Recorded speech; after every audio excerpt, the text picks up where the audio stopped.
Hello, everyone. Welcome to our second Q&A session for the Canadian Reduced Gravity Experiment Design Challenge.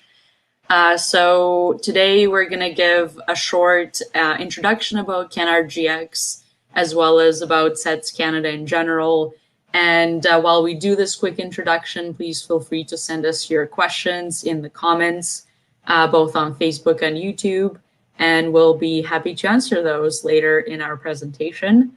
And first of all, my name is Alina Kunitskaya. I'm a projects chair for SEDS-Canada. And so let's get started. So first, briefly, what is SEDS-Canada? SEDS stands for Students for the Exploration and Development of Space. And we're a nonprofit that aims to provide post-secondary students with hands-on opportunities in the Canadian space sector. So we run different projects and events and help students gain relevant experiences as well as professional development opportunities in the space sector. And next, I'll pass it on to Ben, who is our assistant project manager for Can-Rgx. Hi, everyone. As Alina said, my name is Ben, assistant project manager for Can-Rgx. So I'm going to start by talking a little bit about what Can-Rgx is. So it's an acronym. It stands for Canadian Reduced Gravity Experiment Design Challenge. And it's a competition for Canadian post-secondary students to design and test small scientific payloads on board the National Research Council's Falcon 20 aircraft. Now, this aircraft has been specially modified for flight in microgravity in association with the Canadian Space Agency. Of note, this is the fifth iteration of the Can-Rgx campaign this year. Now, let's talk a little bit about research in microgravity. So, one of the ways in which we can simulate microgravity is through parabolic flight, and this is why we need an aircraft to do this.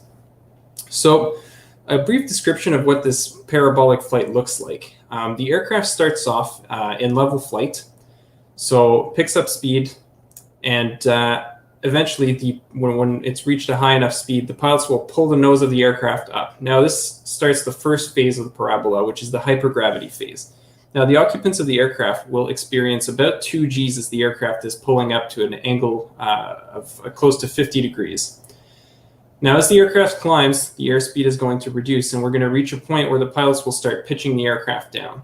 And this starts the period that we call microgravity. So the occupants of the aircraft will experience close to 0 G. Now, this period will last up to 20 seconds, sometimes a little bit less. And then once we recover our nose down attitude, we're going to re-enter the 2 G hypergravity period as the pilots pull us out of the dive back to level flight. Now, on the next slide here, we've got a quick video demonstrating what this looks like. So on the top part, we've got an image of what it looks like from the flight deck, and then the cabin image below. Now, you can see here, we've just achieved some airspeed. We're going to pull up. So the pilots are pulling the nose up of the aircraft here. The occupants are experiencing about 2 Gs. Now, once the aircraft reaches a high enough nose attitude, pilots are going to start pushing forward. Now, if you look up in the flight deck, you're going to see a couple of erasers hanging one from the dash, one from the top.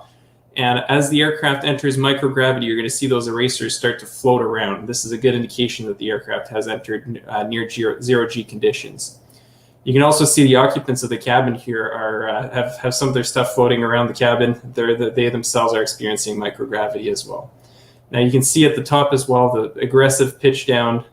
The aircraft is pitched quite heavily down, and then we start pulling back to the 2 G to regain the level flight. Now I'll pass this off to Pat, who is another assistant project manager with us at Can-Rgx. Awesome, thanks, Ben.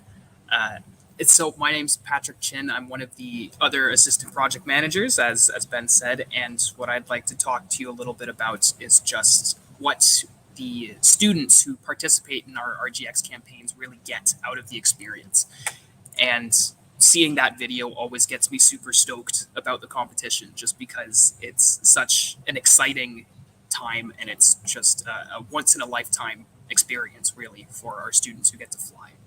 The Can-Rgx is just a really unique competition that's designed for our undergraduate students. And throughout this competition, you get a wide range of both professional skills and experiences, really, that you get to take with you through the rest of your life and career. As a student team, you'll get the opportunity to work through a complete engineering design cycle and take charge of your own fully fledged research experiments. Throughout this process, you learn a lot about microgravity sciences and what it takes to be a scientist performing research in one of these very unique environments. You also get the chance to build connections with professionals in the aerospace industry and perform meaningful science. And many of our students, in fact, go on to publish the work that they perform on the Falcon in peer-reviewed journals and at conferences and other locations. Finally, you also get a chance to really present your work and your conclusions and communicate your findings to both subject matter experts in the field of microgravity research, but also to the general public.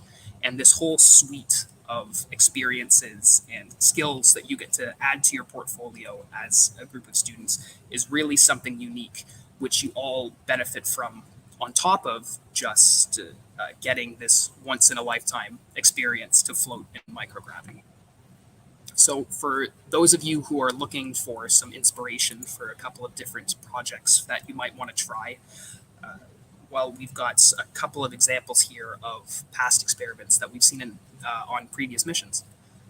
So the first of which I want to talk about is those concerned with physical sciences, and in particular, these two are both concerned with fluid dynamics. So our first test experiment that we have here is a liquid rope coil effect, which can be observed in microgravity. And you see this a lot with viscous fluids. As you kind of drip them slowly, they have a tendency to coil up and bind together like a spring, which is an interesting physical phenomenon. And we had a group that was interested in studying how the presence of gravity changed these effects on fluids. We also have a second fluid dynamics experiment there, the parallel plate morphing, and this is work that I was actually involved with, and it's concerned with the ability to control fluids as they float in microgravity. And this has a lot of aerospace applications with pumps and other systems that are interesting from a technical perspective. And a lot of these projects we see are technical based, and we see things like a demonstration of different types of experimental technologies that people want to try out. We had a team last year who was interested in making a microbial fuel cell, which is essentially a battery that operates on some kind of biological process to generate electricity. And this is something that one of our previous teams was interested in exploring and seeing how well these bacteria could survive in microgravity. And then we also see a lot of experiments come from the area of life sciences, where we're looking at how the effects of gravity can change biological processes.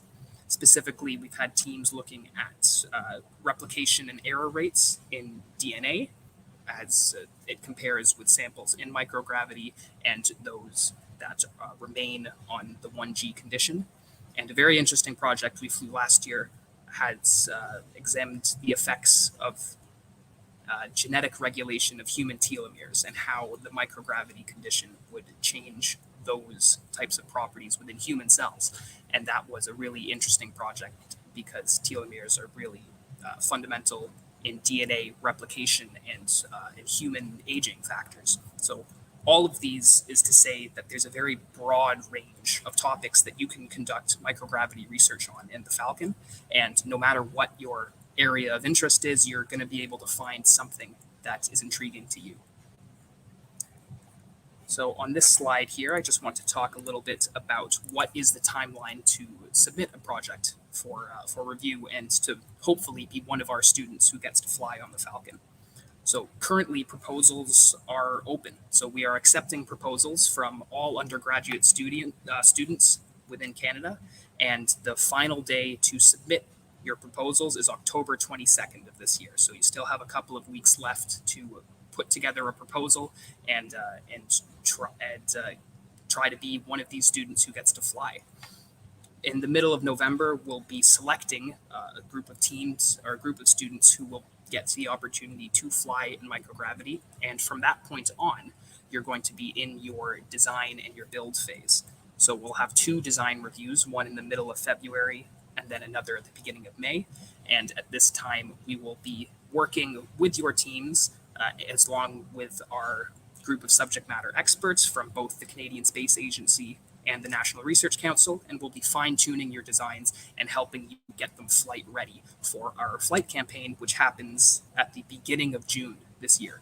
So hopefully this breaks down the stages of the project and just lets you know how at each step of the way we'll be along here to help support your team and make sure you get through all of the stages and you have everything you need to fly a successful experiment.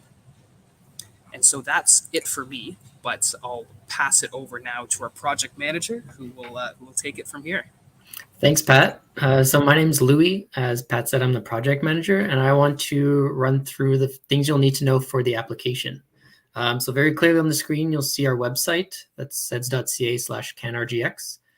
This is the one-stop shop for all of our resources. The most important thing you'll find here relating to the application is the Student Handbook. This is a document that we put out that has everything you need to know about the competition, not just for the application, but for throughout the design process and up until the flight. Everything you need to know is in there in terms of application requirements, team requirements, experimental constraints, the deadlines and deliverables that we'll be looking for throughout the year, as well as sort of some tips and tricks for you while you design this experiment for the year. So like I said, in that document will be the requirements for application, but on our website, there will also be a link to a expression of interest form. And this is just something we use before proposals to kind of gauge the interest and to give us a precursor for what we might expect in the proposals. So if you can, before submitting a proposal, please fill out this expression of interest form. That way we know kind of what's coming and we can maybe help you guide you along your proposal. Now, the website also contains some information about the past teams that have competed. As Pat was mentioning, there are tons of, this is the 5th mission for Can-Rgx. And so you'll see a list of all the previous teams on the website, as well as a description of their experiments. So maybe that can inspire you to come up with an idea and build a team yourself. Now, the last little portion here you'll see is that there are a couple of drop downs on the website that have some frequently asked questions and some relevant areas of research that we'd be looking for with the experiments. So one thing that we look for is how well these actually mesh up with some of the Canadian Space Agency's areas of research. So if you can propose an experiment that goes hand in hand with something like that, it's even better. But again, take a look through the handbook and get your application ready for submissions on the 22nd of October. And so I think at this point, we'll move on to some of the questions that we've had. Once again, if you have any, please put them in the chat, or if you're watching this later on YouTube or on Facebook, leave a comment and we'll come back to answer your question that you have there. I think in the meantime, we will bring up some questions that we've had before that we think will be important to know until we see some of your questions come in. So I think, let's see, Alina, do you want to start us off with some of our questions? Yeah, I think now that we're getting a lot more research related to life sciences and health, space health, one of the commonly asked questions is, can students perform experiments on humans, animals, or living cells? Well, in terms of the life science experiments, we require that any payloads be within the biohazard risk 1 group. So if you can meet those constraints and have a suitable biosafety precautions, then they'll be applicable. But given that live cells and the other testing do not fall into that, it won't be possible. Another constraint actually that I'm remembering is that any experiments that require an ethics board review we can't accept at this time with our partnership with the NRC. Cool. And while we wait for people to send us more questions, Pat and Louis, you've both participated in Can-Rgx before joining as the organizers. And Ben, you've got to fly on the Falcon this past summer as the SEDS member. And so I was wondering if, Pat and Louis, if you could speak about your experience just being a part of Can-Rgx, and then Ben, if you could speak about your experience flying in microgravity. For sure, Pat. Do you want to take this? Sure. Yeah. How about I jump in first? Yeah. So in terms of so when I flew for my experiments, we were running a fluid dynamics experiment, and so we were really interested in our ability to control the motion of fluids inside a tank by not using like a traditional method, like a mechanical pump, which is the way you typically do that. Our group was looking at ways to do that with charged electric plates and high voltage electric fields, because in the absence of gravity, typically you can't overcome those gravitational forces, and you need something like a pump to create that pressure head when you're moving fluids. But without gravity, you can get away with these electrical forces, which are significantly weaker than kind of the high pressure impellers and compressors that you typically use. And the attractiveness of that is because these electric field systems don't have any moving parts. And so if you're trying to build a spacecraft that can have decades and decades of service life, you don't want these parts moving around and wearing out over time. And so that's what our group was interested in when we were putting our experiment together for the Falcon. And so we stripped it down quite a bit and made it simplified so that we could match what we could do on the plane with our eventual scientific goal. But it was an amazing project to be able to take the theory of it and then really apply it to such a unique research environment, which is something super rewarding. And what I really took from the experience was that the subject matter experts, the people who were working with us from the Canadian Space Agency and from the National Research Council, they were so invested in our project as a bunch of undergrads, as a bunch of students, which I was really excited by, because part of me kind of thought, we're kind of there, we're doing a little science project, and they're not going to be that interested. But they were 100% behind us as a team the whole way. And since I've been helping manage the projects, that's not just true for my team, that's all of the teams across the board. These professional researchers and scientists are giving you, they're almost more excited about your project than you are in a way. So it's really something special to be able to interact with them there. That's probably what I took to be the most, the thing that stuck out most to me about the experience. Yeah, I remember that being, and I still see it every year when we run this, how much of a factor that is. For me, I think what sticks out is the multidisciplinary aspects of the team. So as a participant, I flew in Can-Rgx 2 a couple of years ago, but I remember putting a team together and trying to have many people with so many different skills and backgrounds come together to work on one goal. So I remember trying to find someone to help us with the software engineering, someone to help us with the electricals of our motors, and some mechanical engineers to help us with our structure, and then the whole science team trying to work to actually, once the data is collected, what to do with it or how to collect the data properly, what do we need to actually fit and find. And ever since experiencing that as a participant, that's one thing that I always keep an eye out for with the later teams, and I'm always impressed by to see the conjunction of sort of these science teams and the engineering goals, as well as the whole management side, which does come into play. Having a balance of all these things is crucial for these teams and is exceptional experience for the students. So whenever I see someone on the science team trying to work on a last minute engineering change, or someone on the engineering change engineering team helping out with some of the data collection or data processing, it puts a big smile on my face to see that with the students. Absolutely. Yeah. Oh yeah, and then Ben, you want to speak about the actual microgravity experience, probably the cherry on top for all of us. Yeah, sure. I mean, from my side, it's a bit of a different. I've got a bit of a different background, having joined the SEDS team without actually having participated in Can-Rgx beforehand.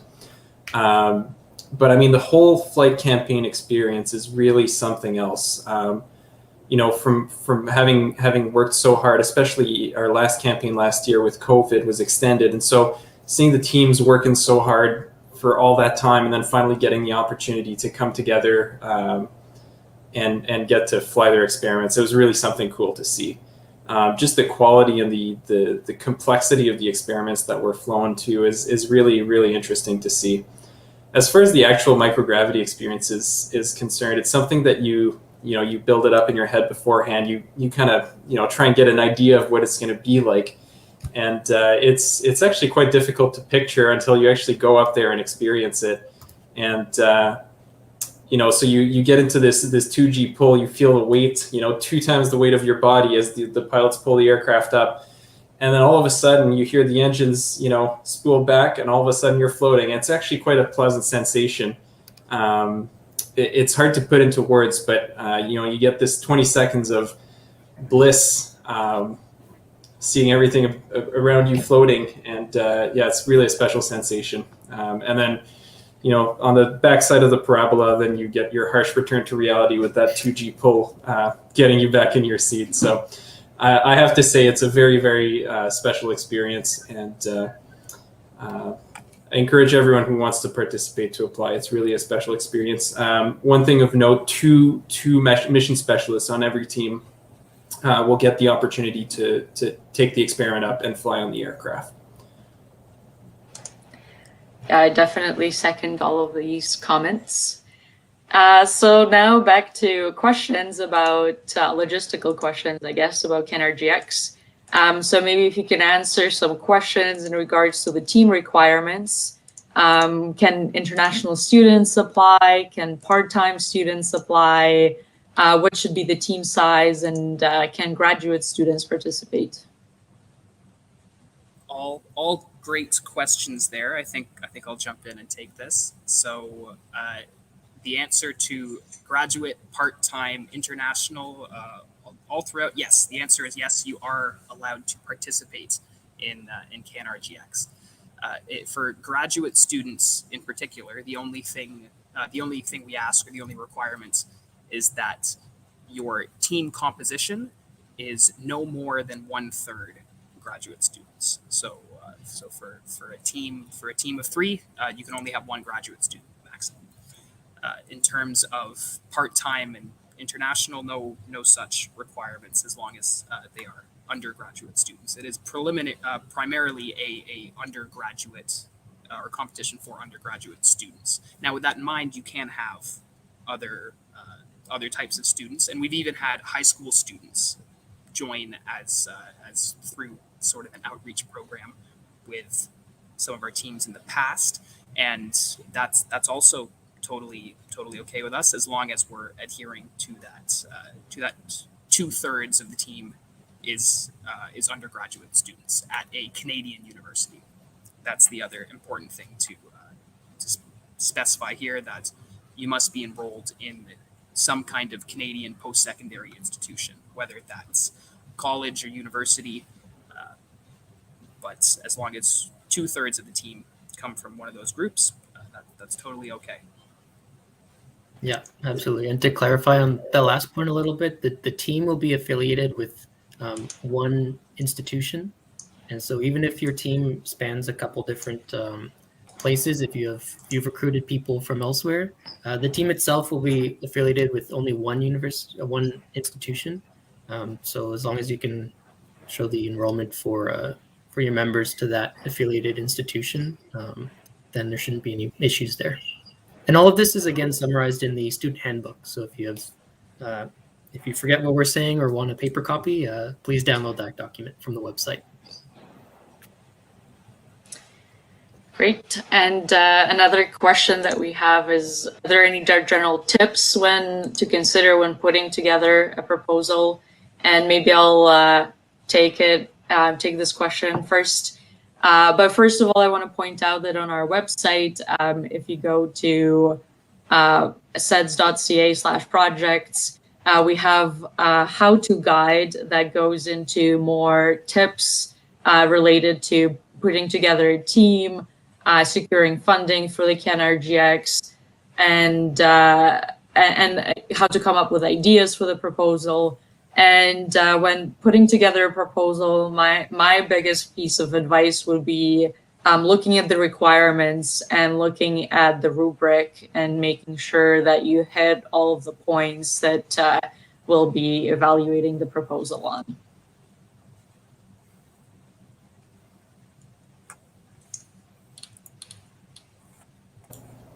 Another logistical question is, can experiments involve flammable materials if it's properly contained?